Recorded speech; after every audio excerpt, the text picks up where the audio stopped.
Hey guys, welcome to the vision planning party. I've been talking to a lot of designers. That is how I spend a lot of my business time. It's just talking to other designers, seeing what's going on in their lives, how I can help them. And something that I realized is that a lot of us are being guided by more immediate things they're not superficial, but if you're looking at like the depth of a business, they're more on like the superficial layer of things. Like it's more immediate gratification or more like an immediate reward that we're looking for or trying to get, compared to something that is a little bit deeper that's guiding us. So as an example, for me, when I first started my business, it was all superficial. I just didn't want to work for someone else. I hated being someone's employee. I felt like my bosses never really appreciated me or respected me. Felt like I was gonna have like a ceiling for the income I could make for the rest of my life if I worked for someone else. So I started my business because I just didn't want those limitations put on me or to feel that way. It was more about like the immediate future or like my present time. In comparison, once I got into my business, it started to go a little bit deeper for me. I realized that I was actually able to help other people, that I had skills and experience that I could bring to the table. I felt appreciated for those things for the first time in my life. And my business just started to mean a lot more to me than what it did when I initially started out. Now, my reasons for starting out were perfect. You know, if you're kind of in that more like I'm calling it superficial, but I don't mean that in a negative way. I just mean it doesn't go very deep when you're thinking of kind of like who you are as a person and what you need out of your business. But whatever your reason for starting your business or being in it is a good reason. So I'm not trying to knock anybody, but what I've found when talking to other designers is we're kind of unsure about what we actually want, which makes it hard to navigate our businesses. It's not such a bad thing to just want to make more money. That's awesome. But whenever it comes to making decisions in your business, you need a deeper purpose so that as you decide to do things, as you make decisions in your business, you can feel more confident in the decisions you're making because they're more aligned to your core and where you want to go.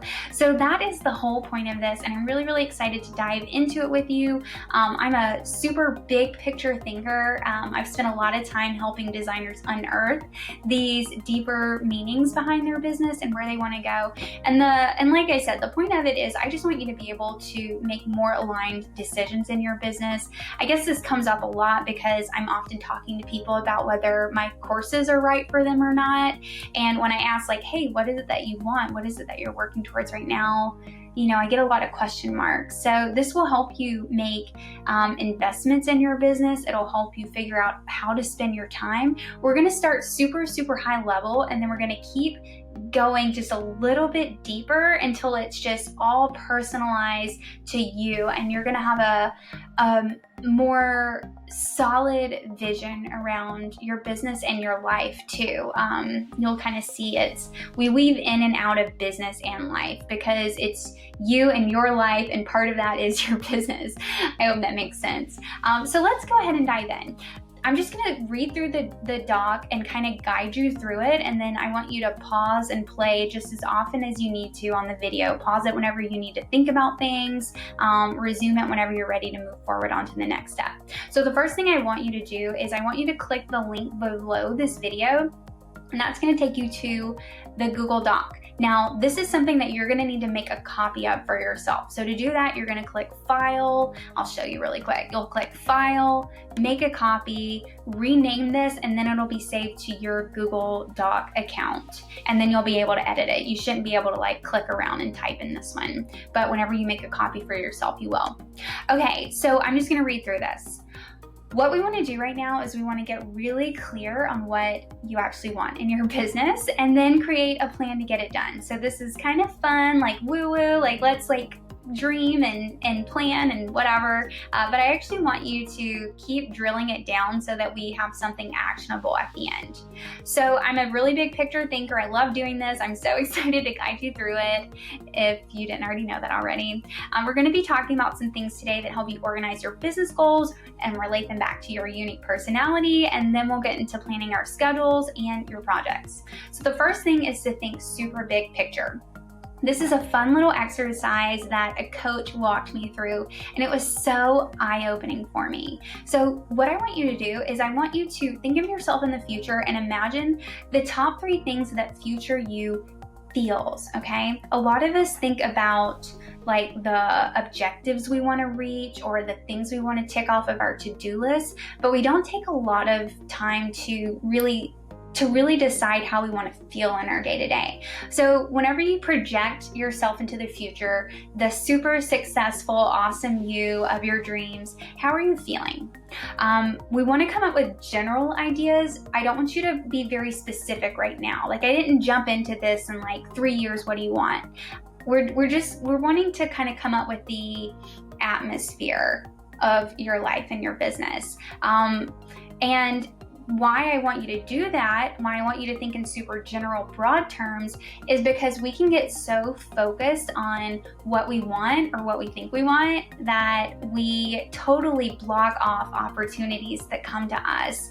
And we end up wasting a lot of time in our business because we're chasing after something that we think we want, but it actually isn't very aligned to us. So when I did this exercise, future Melanie wanted to feel lighter, more peaceful, and more generous. When I thought of myself in the future, I had all of this money, I had all of this time, I had all of this energy, and it was a direct reflection on what I felt like I was lacking in my immediate present day life. So what I want you to do is, and hey, seriously, pause this, close your eyes, think about it, journal if that's what you do. But think about the 3 things that you really want to feel in your future life. So go ahead and do that. Don't overthink it. The next thing, before we move forward, I want you to start thinking about what you can do today that would bring about more of those feelings. So this is the important other part of this exercise. My coach that I was working with had me do this. I wanted to feel more generous, more peaceful, and more and lighter. And so she said, well, how can you feel those things right now? And here's another thing I want you to think about. As designers, we're creatives. We are really good at creative problem solving. It's part of our DNA. So I want you to get creative and brainstorm things that you can do to start gaining traction on those things that you want to feel. I'll give you an example. For me, I wanted to feel lighter, more peaceful, more generous. So what did I do? Like I said earlier, future me had all this money. Immediate me is trying to get out of credit card debt and pay off student loans for a degree that she never finished. Immediate me is like, I don't have money to give people. But what is a resource I have? I have time. In my day-to-day, I wasn't giving people the time that I could have been giving that would have helped me feel more generous. So that's what I started doing. I started clearing out my schedule and making sure I had energy and space to sit down with my boyfriend when he comes home from work and hear about his day and actually like care about it. Not just like, oh yeah, cool, okay. But like actually sitting there with him and hearing about like his stories and whatever happened at work that day. And like very important for me to actually care about what he was saying. I also was not feeling very peaceful at the time, and future me did feel more peaceful. So I thought, what can I do right now to help me feel more peaceful? So something I realized whenever I did this exercise is that I was waking up and jumping right into work. And when I would do that on days where I just wake up and go right into work, I would work like 12 to 16 hour days. And then I would work until it was time to go to sleep, and then I'd wake up and do the same thing again. And it was like, no wonder you're not feeling very peaceful. Work is controlling your life. So what did I do? I created a morning routine. I woke up and I did literally anything besides work for 2 hours or so. Now I'm pretty flexible with it. Sometimes it's 30 minutes before I work, sometimes it's 4 hours before I work, it just depends. But to help me start feeling more peaceful in my day-to-day, I created this structured morning routine where I got up, I made myself tea, I take my dog outside, I feed my cat, and these are all things I still do as soon as I wake up. Sometimes I play Sudoku, sometimes I read the news, sometimes I read a book, sometimes I work out, just anything that I could do besides check my inbox while in bed and start thinking about work projects that I needed to do. So I want you to brainstorm what you can do to feel the 3 things that future you feels. How can we start creating those feelings right now? This was such a game changer for me when my coach led me through this exercise, because it made me realize I had more control over how I was feeling in my day-to-day and having the life that I wanted to have. Because quite honestly, I didn't really feel like I was living the life that I wanted to have. I felt consumed by my business and like it was very directionless. Okay, so the next thing, we want to get more tangible and bring it down to earth a little bit. We want to bring it into what you have to bring to the table. So I want you to write out your strengths. I want you to write out what you like doing. And then I want you to write out what you don't like doing, or like things that you tend to avoid doing in your business. The first 2 with your strengths and what you like doing, that might be in your business, or it might just be more general things that you are happy doing just in life.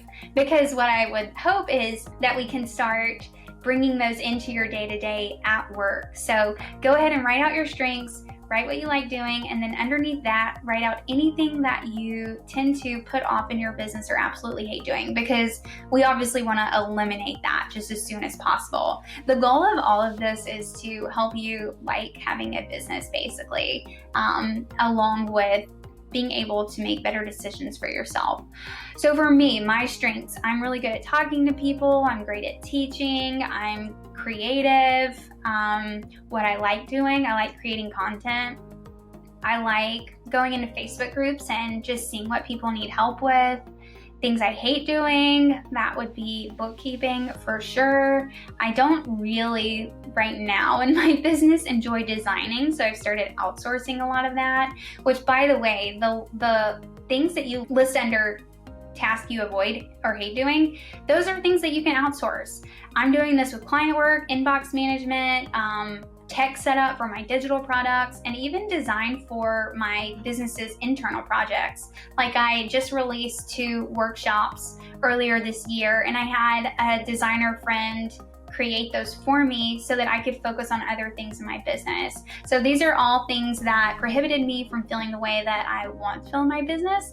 So I made a plan to outsource them, and that's what I want for you too. Okay, so let's keep going further. Now, I want you to think about what you're ultimately working towards in your business.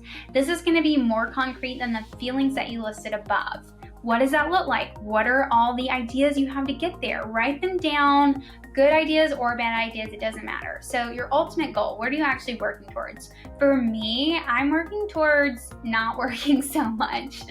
I got really kind of added control in my business where I was just working all the time. Like I mentioned earlier, there are times where I work 12 to 16 hour days, and I'll do that for weeks on end. And what's crazy about that is I actually hate working. I'm not a live to work kind of person. I want to work just as minimally as possible so that I can go have fun and do the things I want to do. And you never would have known that from how I was actually behaving and operating in my business. So if I was doing this exercise right now, my ultimate goal might be I want to work 16 hours a week or 20 hours a week. Paths to get there. That's what I want you to brainstorm next. For me, that might mean creating a passive or evergreen product. That might mean outsourcing 100% of my client work. That might mean Also outsourcing and hiring a project manager, someone that can manage subcontract designers and do all of like the project management and client communication and invoicing and all of that. And then the next thing after that, after you kind of brainstorm all the different ways that you could get to your ultimate goal, I want you to break it into stages or milestones. So let's say I'm working on both of those things. My ultimate goal is to work less. I want to work 16 to 20 hours a week. My 2 ideas to get there would be to create a passive income product and outsource all of my design work. So the first thing I might need to do is create my product. The next step, launch the product so that I can make money from it. And the next thing, as I start getting money from that, I can start outsourcing more and more in my business. Ultimately, I will have designers and a project manager that are totally managing my products or my projects with clients. And then I can focus my 16 to 20 hours a week on creating content that helps people learn about my passive income product, or just collaborating with people, maybe creating an affiliate program for my product. So write out all of the stages and major milestones of how you could get to your ultimate goal. And then, the point of this is, as you go about your day-to-day, you have these things that you're working towards, and you can make decisions that align with those. Like, will this help me get to this? Is this step 3? Even though I'm still on step 1, it's going to help you make more sense of your business and the projects within your business and where you're going. Okay, so yeah, this is a great segue. The next section is all about your schedule. Now that we've got the big picture vision planning out of the way, we want to map out your schedule. So the first thing we need to do is get really clear on what tasks you need to be doing each month and or week. Now this is important because if you're anything like me and how I was in my business, I just let my client work dictate my schedule. I let my clients dictate my schedule. I didn't create prescribed time for my clients and prescribed time for my business. Just everything was clients. It all went to them. And I don't want you to do that. So typical things that might happen on a monthly or weekly basis, things that are all really important to do. Client work is obviously one of those. Admin stuff like your inbox management and invoices and contracts, etc. Bookkeeping, creating content, and doing tasks that generate new leads and sales. That was definitely something that I struggled with because I was so consumed with client work. I never marketed my business, and I never made sure that I was getting this steady flow of new leads and clients coming into my business, and it was just so stressful. So you need to make sure you're blocking out time to make sure all of these important tasks are happening. These are things that are going to move your business forward. So I want you to write out the tasks that you need to do each month or week in your business, along with timestamps for it. How long is each task or project going to take? So I've got a section for monthly tasks and I've got a section for weekly tasks. So monthly tasks, that might be like your bookkeeping, but your weekly task might, or actually another good monthly task could be like creating social media, batching that content, or batching blog content, or batching email content. So that could be a great monthly task. I tend to do that on a week-to-week basis because I'm not great at planning too far in advance, but I always envy people who do that on a monthly basis. So if that's you, you should definitely do it on a monthly basis. Weekly task, that might be your client work, or client meetings, or like if you're like me, that's when you do your weekly content. Let's see, what else? Going into Facebook groups or whatever is kind of like helping you generate leads. You definitely want to do that on a regular weekly basis. So write all of those down, and then we're going to plug those into a calendar next, and I'll show you an example. Okay, so you've got all of your tasks. I like to use Google Calendar because it's pretty, it's very colorful, their app is amazing, and it's super easy to create recurring tasks. So I can set up time blocks for my week, and it'll just recur on a weekly or sometimes monthly task. Like right here, Monday morning on the 6th, that's monthly bookkeeping. So I just set it so that it repeats I think it's the first Monday of every month. And then the rest of the tasks are time blocks I've created. So you can see here, Monday afternoon, that's for client work. Tuesday afternoon, that's for client work. Tuesday and Wednesday mornings, those are my meetings. Wednesday afternoon, that's where I work on internal projects. Thursday, all day, I've set that aside for content creation. And then Fridays, I set aside for catch up. Like anything that fell through the cracks or didn't get completed, I like to do that because I always have like 5,000 things on my to-do list and I never finish my to-do list.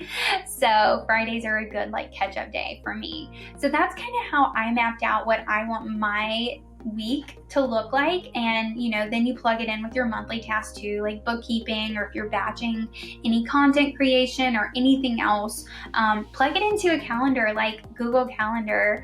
And then as you get ready to work on these types of tasks, you can go into the slots and you can fill it in. So let's say I have a website project, and I can see on Monday and Tuesday, that's when I'm working on the project. Well, if I know it's going to take me, maybe it's going to take me 20 hours to complete the website project.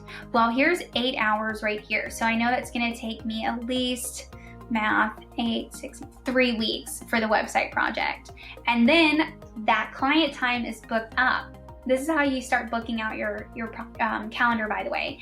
For 3 weeks, if I'm booking a website project that takes me 20 hours, and I've only got 8 hours a week to work on client work, which I realize you might have a lot more time than that in your calendar. And this is going to be totally customized and personalized to you and your schedule and what you want to create time for. I just really, really urge you to make sure it's not all client time, and to go ahead and think about all of those tasks that need to get done, non-negotiable, needs to happen every week and every month, and go ahead and map it out in your calendar.